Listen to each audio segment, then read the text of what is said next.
Perhatikan jalur 3, lokomotif dinas akan digandengkan pada rangkaian di jalur 3. Kepada para penumpang kami dimohon untuk berhati-hati terhadap kemungkinan pergerakan rantai kereta pada saat penggandengan.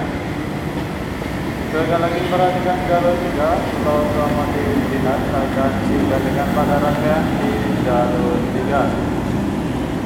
Kepada penumpang kami dimohon untuk berhati-hati terhadap kemungkinan pergerakan rangkaian